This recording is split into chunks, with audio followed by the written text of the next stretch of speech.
Hello my dear student, আসসালামু আলাইকুম। কেমন আছো তোমরা সবাই? আশা করছি তোমরা সবাই ভালো আছো এবং আল্লাহর অশেষ রহমতে আমরা শিক্ষকরাও সবাই ভালো আছি। বেশ অনেক দিন পরেই তোমাদের সাথে দেখা হচ্ছে। আশা করছি তোমরা সবাই আমাদেরকে মনে রেখেছো। তোমরা যে যেখানে বসে আজকে এই অনলাইন ক্লাস দেখছো, তোমাদের সবাইকে স্বাগত জানাচ্ছি এই অনলাইন ক্লাসে। তোমাদের সাথে আছি আমি Jannatul Ashrafun Nahar, lecturer, department of management studies. আজকে আমি প্রেজেন্ট করব ম্যানেজমেন্ট 4th ইয়ারের একটি কোর্স যার নাম হচ্ছে প্রজেক্ট ম্যানেজমেন্ট, এবং এটি হচ্ছে প্রজেক্ট ম্যানেজমেন্ট ক্লাসের এই সেশনের জন্য প্রথম ক্লাস। তো চলো কথা না বাড়িয়ে শুরু করি। Let's start. প্রজেক্ট ম্যানেজমেন্ট এটা হচ্ছে তোমাদের 4th ইয়ারের একটি কোর্স। যারা ম্যানেজমেন্ট ডিপার্টমেন্টে আছো তাদের জন্য প্রজেক্ট ম্যানেজমেন্ট কোর্সটি। প্রজেক্ট ম্যানেজমেন্ট এই কথাটি দেখেই বোঝা যাচ্ছে যে প্রজেক্ট এবং ম্যানেজমেন্ট এই দুটি কনসেপ্টের সমন্বয় হচ্ছে এই প্রজেক্ট ম্যানেজমেন্ট।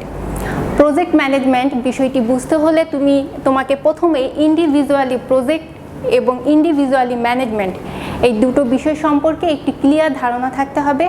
দেন এই দুটোর কম্বিনেশনে তৈরি হবে প্রজেক্ট ম্যানেজমেন্ট। তো চলো প্রথমেই শুরু করা যাক। Project, what is project?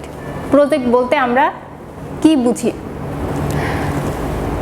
সাধারণত প্রজেক্ট বর্তমান সময়ে গতানুগতিক যে ম্যানেজমেন্ট প্রক্রিয়া সেটাকে আরও বেশি উন্নত করার জন্য এবং প্রতিযোগী মার্কেটে কম্পিটিশনে টিকে থাকার জন্য বিভিন্ন রকম উদ্যোগ গ্রহণ করা হচ্ছে। এরকমই একটা হচ্ছে প্রজেক্ট। অ্যাকচুয়ালি প্রজেক্ট বলতে কি বোঝাচ্ছে? What is project? প্রজেক্ট হচ্ছে এ টেম্পোরারি এন্ডেভর, দ্যাট মিনস স্বল্পমেয়াদী প্রচেষ্টা। এখানে আমি তোমাদের জন্য প্রজেক্টের কিছু ক্যারেক্টারিস্টিক বলতে পারো বা ডেফিনেশনেও এগুলো অন্তর্ভুক্ত হতে পারে, এবং ম্যানেজমেন্টের ডেফিনেশন লিখে রেখেছি তোমাদের বোঝার সুবিধার্থে। এখন দেখো, প্রজেক্টের প্রথমেই যেটা আছে সেটা হচ্ছে টেম্পোরারি এন্ডেভর, দ্যাট মিনস স্বল্পমেয়াদী প্রচেষ্টা। সাধারণত প্রজেক্ট একটি নির্দিষ্ট সময় শুরু হয় এবং একটি নির্দিষ্ট সময় শেষ হয়। অবশ্যই এতটুকু বললেই তো শুধু বোঝা যাচ্ছে না। যে কোনো একটি বিশেষ উদ্দেশ্য সাধনের জন্য কোনো বিশেষ পণ্য কিংবা কোনো বিশেষ সেবা উৎপাদনের উদ্দেশ্যে প্রজেক্ট হাতে নেওয়া হয়, এবং প্রজেক্টটা হচ্ছে একটি স্বল্পমেয়াদী প্রচেষ্টা। ঠিক আছে, প্রজেক্ট হচ্ছে একটি স্বল্পমেয়াদী প্রচেষ্টা। খুব কম সময়ের মধ্যে বা একটি নির্দিষ্ট সময়ের মধ্যে কোনো প্রোডাক্ট বা কোনো সার্ভিস বা কোনো বিশেষ অবজেক্টিভস মিট করার জন্য প্রজেক্ট হাতে নেওয়া হয়ে থাকে। এখন দেখো, definite beginning and end time. যে কোনো প্রজেক্টের জন্য অবশ্যই একটি শুরু এবং শেষ এই সময়টা উল্লেখ করতে হবে। তুমি যখনই একটি প্রজেক্ট হাতে নিতে যাচ্ছ, সেই প্রজেক্ট হাতে নেওয়ার পূর্বেই প্রজেক্ট কবে শুরু হচ্ছে সেই শুরুর ডেট এবং প্রজেক্ট কবে শেষ হবে সেই সম্ভাব্য শেষের তারিখটি তোমাকে উল্লেখ করতে হবে। এখানে স্বল্পমেয়াদী প্রচেষ্টা এবং সময় এই দুটি হচ্ছে একটি প্রজেক্টের জন্য খুবই গুরুত্বপূর্ণ একটি বৈশিষ্ট্য। এবং 3 নম্বরটা দেখো, ইউনিক আউটপুট, দ্যাট মিনস স্বতন্ত্র ফলাফল। ইউনিক, এখানে ইউনিক শব্দটি দিয়ে বোঝাচ্ছে স্বতন্ত্র ফলাফল। সাধারণত প্রজেক্টের মাধ্যমে আমরা যে প্রোডাক্ট বা সার্ভিস বা কোনো বিশেষ অবজেক্টিভস মিট করতে চাচ্ছি, ধারণা করা হয়ে থাকে এটি এর আগে কখনোই করা হয়নি। তোমাদেরকে উদাহরণস্বরূপ বলা যেতে পারে, ধরো ধানমন্ডি এরিয়ায় আমরা একটি 5তলা বিল্ডিং তৈরি করব। এখন ধানমন্ডি এরিয়ায় তো অনেক 5তলা বিল্ডিং আছে, কিন্তু একটি নির্দিষ্ট স্থানে একটি 5তলা ভবন একবারই তৈরি হবে এবং সেটা একটি প্রজেক্টের আন্ডারে চলে আসবে। আবার ধরতে পারো তুমি একটি বই লিখছো, তাহলে একটি বই লেখার জন্য অনেক বই হয়তো আছে, কিন্তু তুমি যেই বইটি লিখছো সেই বইটি কিন্তু সম্পূর্ণই হবে ইউনিক। ঠিক আছে, এটা তো গেল প্রজেক্ট সম্পর্কে ধারণা। এখন আসো ম্যানেজমেন্ট। What is management? যেহেতু তোমরা ম্যানেজমেন্টের স্টুডেন্ট, ম্যানেজমেন্ট সম্পর্কে তোমাদের সবারই ধারণা আছে। ম্যানেজমেন্ট কি, তারপরও আমি তোমাদেরকে একটি হালকা ধারণা দিচ্ছি। Management is a set of activities including planning, organising, leading and controlling. That means ব্যবস্থাপনা হচ্ছে পরিকল্পনা, সংগঠন, নির্দেশনা এবং নিয়ন্ত্রণ, এই সবগুলো কাজের একটি সমন্বয়। এই সবগুলো কাজ আমরা কেন করে থাকি? সাধারণত কোনো বিশেষ উদ্দেশ্য অর্জনের জন্য এবং কাজটিকে খুব সুন্দরভাবে সম্পন্ন করার জন্য করা হয়ে থাকে এই ম্যানেজমেন্ট। এটা গেল প্রজেক্ট এবং ম্যানেজমেন্টের ইন্ডিভিজুয়াল ডেফিনেশন। এখন আসো এই দুটোকে একসাথে মার্জ করে প্রজেক্ট ম্যানেজমেন্ট সম্পর্কে আমরা কি বুঝি সেটা আলোচনা করা যাক। তোমাদের বইতে প্রজেক্ট ম্যানেজমেন্ট সম্পর্কে বিভিন্ন ধরনের সংজ্ঞা দেওয়া আছে। সেই সংজ্ঞাগুলো থেকে যেই সংজ্ঞাটাই তোমার ভালো লাগবে বা যেই সংজ্ঞাটা তুমি খুব ভালো বুঝতে পারছো সেটা পড়ে নিও। তারপরও আমি তোমাদের সুবিধার্থে একটি সংজ্ঞা সম্পর্কে আলোচনা করছি। According to business dictionary, business ডিকশনারির মতে প্রজেক্ট ম্যানেজমেন্ট বলতে বোঝাচ্ছে project management is the body of knowledge concerned with principles, techniques and tools used in planning, controlling, monitoring and review technique. That means কোনো প্রকল্পের পরিকল্পনা, সংগঠন, নির্দেশনা, নিয়ন্ত্রণ এই কাজগুলোকে সুষ্ঠুভাবে সম্পন্ন করার জন্য তুমি যে ব্যবস্থাপনার মৌল নীতি, কৌশল এবং হাতিয়ারগুলো ব্যবহার করছো সেগুলো সবগুলো মিলিয়েই তৈরি হচ্ছে project management. Project management definition সম্পর্কে আমরা কি বুঝতে পারছি? এটা হচ্ছে প্রকল্পের পরিকল্পনা, নিয়ন্ত্রণ,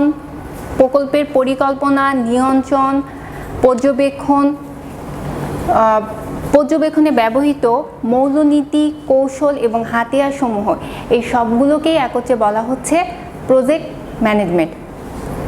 এটা কে বলেছে? According to business dictionary. এখন আসো প্রজেক্ট ম্যানেজমেন্টের কিছু উদাহরণ দেওয়া যাক। প্রজেক্ট ম্যানেজমেন্টের এক্সাম্পল হতে পারে যে কোনো বিল্ডিং তৈরি, অথবা হতে পারে কোনো কম্পিউটার প্রোগ্রাম তৈরি। তোমরা হয়তো দেখে থাকবে যে বিভিন্ন শপে বা সুপার শপগুলো যেমন স্বপ্ন, আগোরা, এই শপগুলোতে আমরা যখন ভিজিট করি তখন সেখানে কোনো প্রোডাক্ট ক্রয় করার পরে আমাদেরকে যে প্রাইস লিস্টটা হয় বা যেই মানিটা আমরা পে করব সে সম্পর্কে আমাদেরকে লিস্ট দেওয়া হয়। সেই লিস্টটা কিন্তু ওরা কম্পিউটারে অটোমেটিকভাবে স্বয়ংক্রিয়ভাবে বের হয়ে আসে। এগুলোই হচ্ছে কম্পিউটার প্রোগ্রাম। সাধারণত কম্পিউটার প্রোগ্রাম, যে কোনো একটি কম্পিউটার প্রোগ্রাম প্রথমে বাজারে আসা থেকে শুরু করে বা সেটার উদ্ভাবন থেকে শুরু করে বাজারে আসা পর্যন্ত যে বিষয়গুলো রয়েছে সেটি হচ্ছে এক একটি প্রকল্পের অন্তর্ভুক্ত। এখন শুরু করছি প্রকল্প ব্যবস্থাপনা বা প্রজেক্ট ম্যানেজমেন্টের বৈশিষ্ট্যসমূহ। তোমরা প্রজেক্ট ম্যানেজমেন্টের সংজ্ঞা থেকে প্রজেক্ট ম্যানেজমেন্ট সম্পর্কে এর অনেক বৈশিষ্ট্য সম্পর্কে ধারণা পেয়ে গেছো। তারপরেও তোমাদেরকে প্রজেক্ট ম্যানেজমেন্ট সম্পর্কে কিছু ধারণা দেওয়ার জন্য এখানে কিছু প্রজেক্ট ম্যানেজমেন্টের কিছু বৈশিষ্ট্যসমূহ আমি লিখে রেখেছি। ওয়ান বাই ওয়ান আমি তোমাদেরকে সেগুলো একটু বলে দিচ্ছি। প্রথমটাই হচ্ছে অস্থায়ী প্রচেষ্টা, টেম্পোরারি এন্ডেভর। যে কোনো প্রকল্প অবশ্যই একটি অস্থায়ী ভিত্তিতে কাজ শুরু করা হয় এবং সেই কাজটি সম্পন্ন হয়ে যাবার সাথে সাথে প্রকল্পটি সমাপ্তি বলে ঘোষণা করা হয়। এখানে অস্থায়ী প্রচেষ্টা বা টেম্পোরারি এন্ডেভর বলতে এটা বোঝাচ্ছে না যে একটি কাজ আমি খুব স্বল্প সময়ে শুরু করব এবং সেই স্বল্প সময়ের মধ্যে আমাকে কাজটি শেষ করতে হবে, এটি নয়। এই বিষয়টি হচ্ছে যে একটি প্রকল্প নতুন কোনো উদ্দেশ্য সাধনের জন্য বা নতুন কোনো পণ্য বা সেবা বাজারে নিয়ে আসার জন্য আমি স্বল্প মেয়াদে কোনো কাজ শুরু করব এবং আমার উদ্দেশ্য অর্জনের সাথে সাথেই আমার সেই প্রজেক্টটা সমাপ্ত হবে বা টার্মিনেট হয়ে যাবে। এখন দ্বিতীয়টি আসো, সুনির্দিষ্ট লক্ষ্য। অবশ্যই যে কোনো প্রজেক্ট একটি অবজেক্টিভসকে সামনে রেখে কাজ করবে, আদারওয়াইজ প্রজেক্ট করার কোনো দরকার হয় না বা প্রজেক্ট করার কোনো মানে নেই। নিত্য নতুন পণ্য বা প্রতিযোগী বাজারে টিকে থাকা, নতুন কোনো ওষুধ আবিষ্কার বা নতুন কোনো সমস্যার কারণে সেই সমস্যা থেকে বের হওয়ার জন্য যদি কোনো কিছু আবিষ্কারের প্রয়োজন হয় তখন সেক্ষেত্রে সাধারণত প্রজেক্ট করা হয়ে থাকে, প্রজেক্টের অবশ্যই একটি সুনির্দিষ্ট উদ্দেশ্য থাকতে হবে এবং প্রজেক্ট শুরুর পূর্বেই আমার প্রজেক্টের উদ্দেশ্য কী সেটা সুন্দরভাবে যারা প্রজেক্ট সংশ্লিষ্ট আছেন তাদের সবাইকে সেই ব্যাপারে বলে দিতে হবে। হতে পারে আমার প্রজেক্টের উদ্দেশ্য মুনাফা অর্জন, হতে পারে মুনাফা অর্জন বাদ দিয়ে আমি জনকল্যাণমূলক কাজ করতে যাচ্ছি ইত্যাদি। তারপরেরটা দেখো, নাম্বার 3-তে বলা আছে নির্দিষ্ট জীবনচক্র। যে কোনো প্রকল্পের অবশ্যই একটি জীবনচক্র থাকবে। সাধারণত প্রজেক্ট ম্যানেজমেন্টের লাইফ সাইকেল এবং প্রজেক্টের লাইফ সাইকেল অনেকটা একই রকম। সাধারণত যে কোনো প্রজেক্টের জীবন বা লাইফ সাইকেল শুরু হয় কনসেপচুয়াল স্টেজ দিয়ে এবং সেটা শেষ হয় সমাপ্তি বা টার্মিনেশন দিয়ে। প্রজেক্ট শুরু হবার পরে তার কনসেপচুয়াল স্টেজ থেকে ধাপে ধাপে প্রত্যেকটি স্টেজ পার করতে হবে এবং প্রত্যেকটি স্টেজে যে কাজগুলো আছে সেগুলোকে মেনটেন করতে হবে। নাম্বার 4-এ বলা আছে অদ্বিতীয় পণ্য বা সেবা, ইউনিক প্রোডাক্ট অর সার্ভিস। গতানুগতিক কোনো পণ্য বা গতানুগতিক কোনো সেবা এইসব জিনিসের জন্য কোনো প্রজেক্ট করা হয় না। প্রজেক্টের মূল উদ্দেশ্য হচ্ছে নতুন কোনো পণ্য যা এর পূর্বে কখনো বাজারে আসেনি বা নতুন কোনো সেবা যা এর পূর্বে কেউ ব্যবহার করেনি সেটাকে নিয়ে আসার জন্যই সাধারণত আমরা কি করে থাকি, যে কোনো প্রজেক্ট ব্যবহার করে থাকি। এখন আসো, নাম্বার 5-এ বলা আছে পরিবর্তনের ব্যবস্থাপনা, ম্যানেজমেন্ট অফ চেঞ্জ। সাধারণত আমরা যে গতানুগতিক ব্যবস্থাপনা করে থাকি সেখানে কিছু বিষয় অন্তর্ভুক্ত আছে, যেমন প্ল্যানিং, অর্গানাইজিং, লিডিং, কন্ট্রোলিং। সেই প্ল্যানিং, অর্গানাইজিং, লিডিং, কন্ট্রোলিং এই বিষয়গুলোকে আরও বেশি মডিফাই করে বা আরও বেশি কার্যকর করে তোলার জন্য সাধারণত আমরা কী করে থাকি, যে কোনো প্রজেক্ট হাতে নিয়ে থাকি। গতানুগতিকভাবে আমরা যখন ম্যানেজমেন্টের কার্যাবলী পরিচালনা করি তখন সেটা আমাদের একটা রুটিন ওয়ার্ক হয়ে যায়। সেই রুটিন ওয়ার্ক থেকে বের হয়ে নতুন কোনো কিছু আবিষ্কার বা নতুন কোনো কিছু তৈরি করার জন্যই আমরা ব্যবহার করি এই প্রজেক্ট। সেক্ষেত্রে প্রজেক্টের একটি বৈশিষ্ট্য হচ্ছে পরিবর্তনের ব্যবস্থাপনা বা ম্যানেজমেন্ট অফ চেঞ্জ। নাম্বার 6-এ বলা আছে ব্যবস্থাপনার গতানুগতিক কাজ, ট্র্যাডিশনাল ম্যানেজমেন্ট।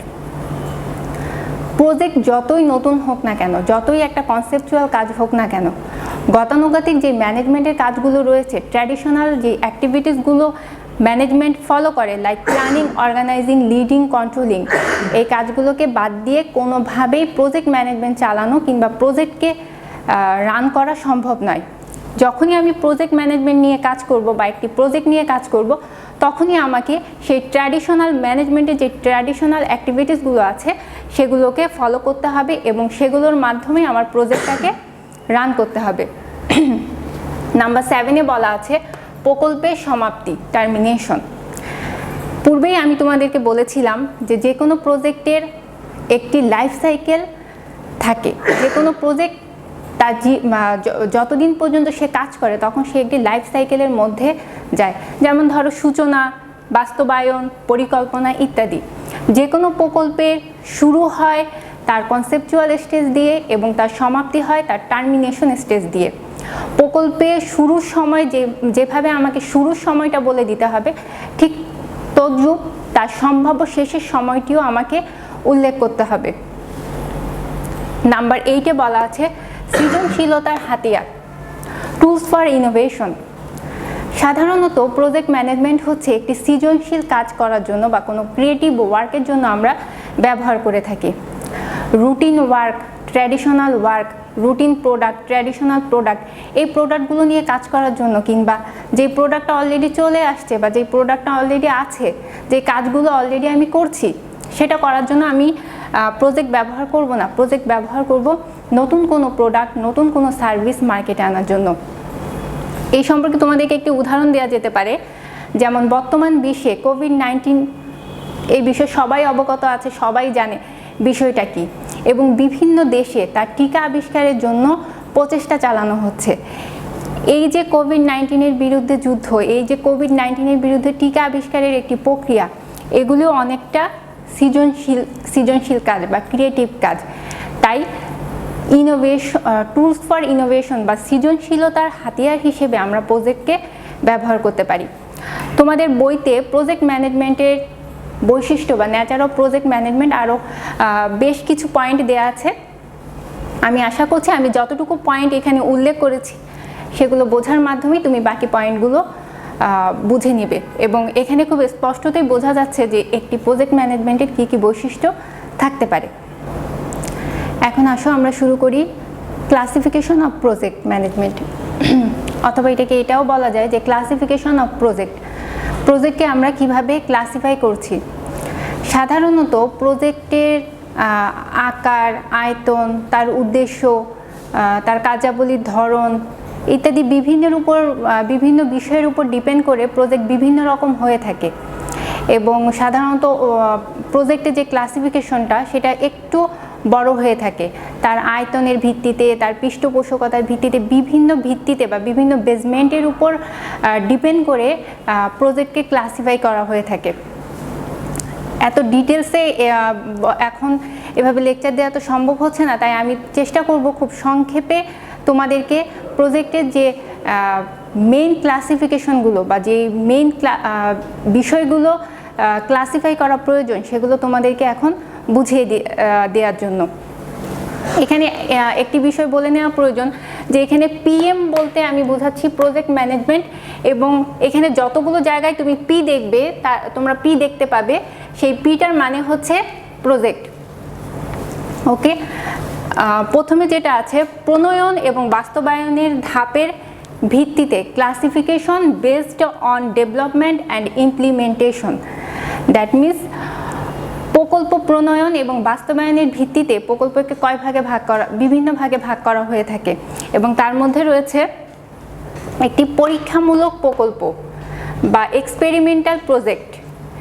সাধারণত কোনো নতুন বিষয় উদ্ভাবনের জন্য বা গবেষণার মাধ্যমে কোনো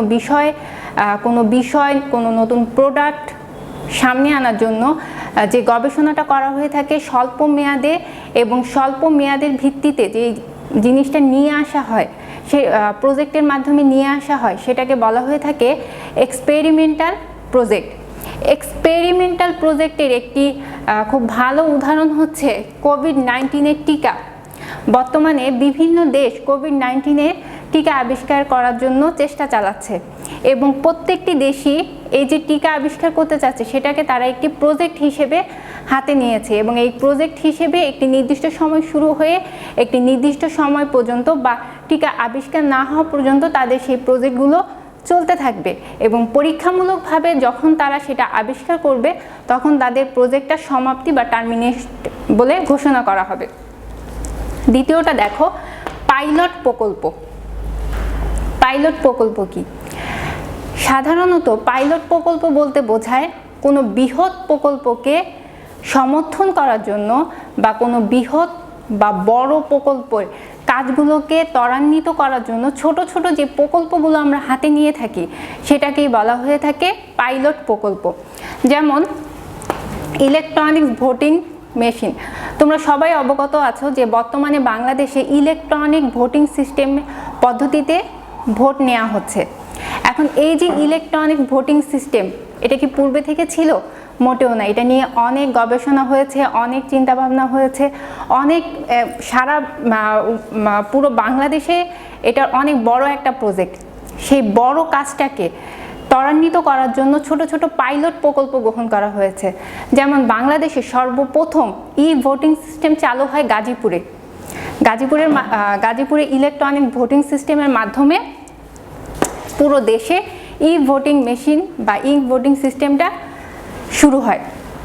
তারপরে এটা দেখো প্রদর্শনমূলক প্রজেক্ট, ডেমনস্ট্রেশন প্রজেক্ট। আমি এখানে একটি এক্সাম্পল লিখে রেখেছি, ম্যাঙ্গো।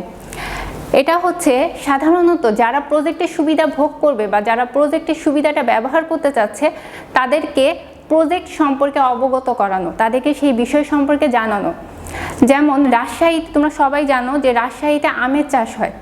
এখন রাজশাহীতে যখন আমের চাষ হবে, যে আমের চাষটা হচ্ছে সেটা গতানুগতিক পদ্ধতিতে। এখন নতুন কোনো পদ্ধতি যদি আমরা নিয়ে আসি আম চাষের জন্য, তাহলে প্রথমে যে কাজটি করতে হবে ওইখানকার যারা সুবিধাভোগী বা যারা ব্যবহার করবে আমাদের এই প্রজেক্টটাকে, তাদেরকে এই বিষয়টা সম্পর্কে অবগত করতে হবে, তাদেরকে বিষয়টা সম্পর্কে জানাতে হবে, এবং সেটাকেই বলা হয়ে থাকে প্রদর্শনমূলক প্রজেক্ট বা ডেমনস্ট্রেশন প্রজেক্ট। এখন আসো পুনরাবৃত্তিমূলক প্রজেক্ট বা রেপ্লিকেশন। এই পুনরাবৃত্তিমূলক প্রজেক্টটা কি?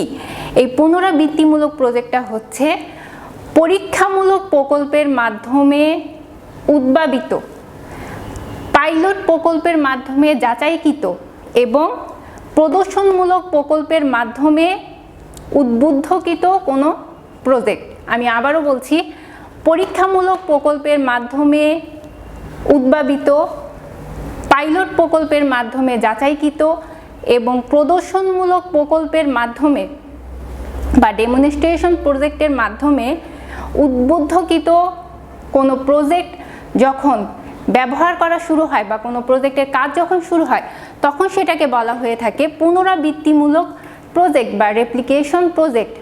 উদাহরণস্বরূপ বলা যেতে পারে যে বাংলাদেশের ICDDRB কর্তৃক খাবার স্যালাইন বাজারজাতকরণ বা ICDDRB যে সারা বাংলাদেশে যে ওস স্যালাইনটা সাপ্লাই করছে, সেগুলো কি করা হয়েছে? এই সবগুলো প্রকল্পের মাধ্যমে এক্সপেরিমেন্টাল, পাইলট, ডেমনস্ট্রেশন প্রজেক্ট সবগুলো প্রকল্পের মাধ্যমে যাচাই বাছাই করে পুনরাবৃত্তিমূলক প্রকল্প হিসেবে সেটাকে কি করা হয়েছে? বাজারজাতকরণ করা হয়েছে। এটা গেল প্রণয়ন ও বাস্তবায়নের ধাপ বা classification based on development and implementation.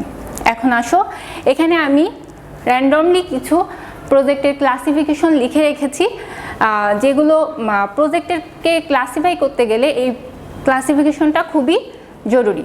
আসো দেখে নেওয়া যাক। প্রথমে হচ্ছে সরকারি প্রজেক্ট বা পাবলিক প্রজেক্ট। সরকারি পৃষ্ঠপোষকতায়, সরকারি নিয়ন্ত্রণে এবং সরকার কর্তৃক ব্যক্তিবর্গ দ্বারা পরিচালিত প্রজেক্টকে বলা হয়ে থাকে সরকারি প্রজেক্ট। উদাহরণস্বরূপ বলা যেতে পারে ঢাকা চট্টগ্রাম মহাসড়কে যে 4 লেন তৈরি হয়েছে সেটা। তারপরেরটা আছে বেসরকারি প্রজেক্ট। সাধারণত বেসরকারি উদ্যোগে, বেসরকারি নিয়ন্ত্রণে এবং বেসরকারি ব্যক্তিবর্গ দ্বারা পরিচালিত, নিয়ন্ত্রিত, গঠিত যে প্রজেক্টসমূহ রয়েছে সেটাকে বলা হয়ে থাকে প্রাইভেট প্রজেক্ট। প্রাইভেট প্রজেক্টের একটি উদাহরণ হচ্ছে কনকর্ড গ্রুপ কর্তৃক পরিচালিত ফ্যান্টাসি কিংডম। তোমরা সবাই ফ্যান্টাসি কিংডমের নাম শুনে থাকবে। এই ফ্যান্টাসি কিংডমটা হচ্ছে একটি বেসরকারি প্রজেক্ট। এবার আসো এক্স প্রজেক্ট। এক্স প্রজেক্টটা কি? সাধারণত এক্স প্রজেক্ট বলতে বোঝায় সেই ধরনের প্রজেক্ট যেই প্রজেক্টগুলো মুনাফা অর্জনের উদ্দেশ্যে পরিচালিত হয় এবং মুনাফা অর্জনের সাথে সাথে তারা কি করছে? জনকল্যাণমূলক কাজ পরিচালনা করছে।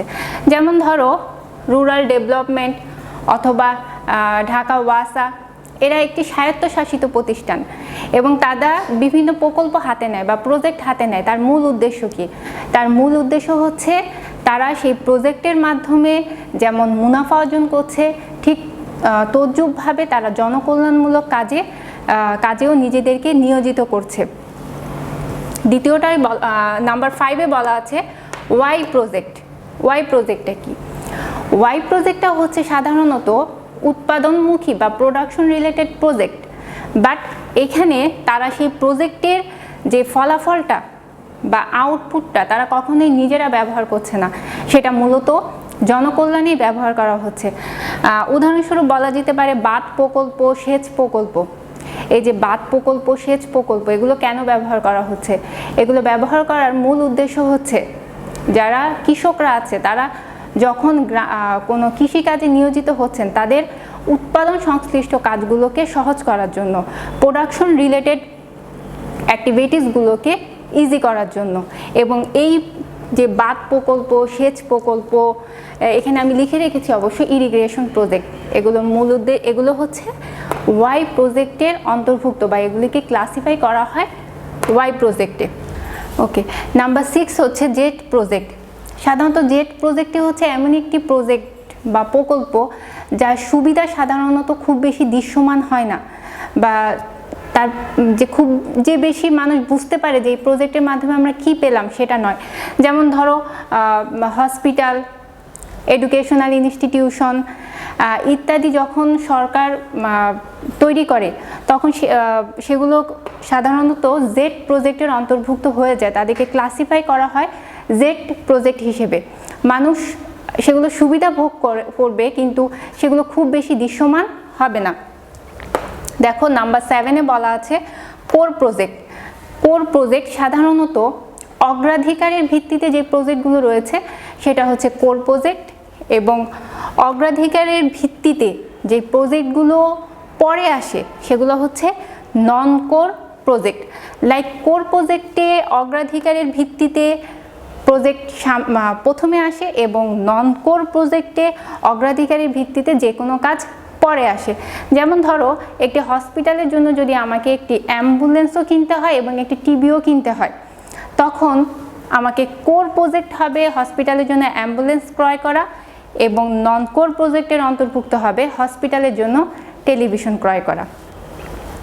Number 9 and last one is সরকারি বেসরকারি প্রজেক্ট, পাবলিক প্রাইভেট পার্টনারশিপ।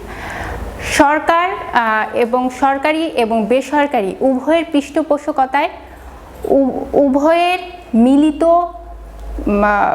পরিচালনায় এবং গঠনে যে প্রজেক্ট তৈরি হয় সেগুলোও সাধারণত বলা হয়ে থাকে পাবলিক প্রাইভেট।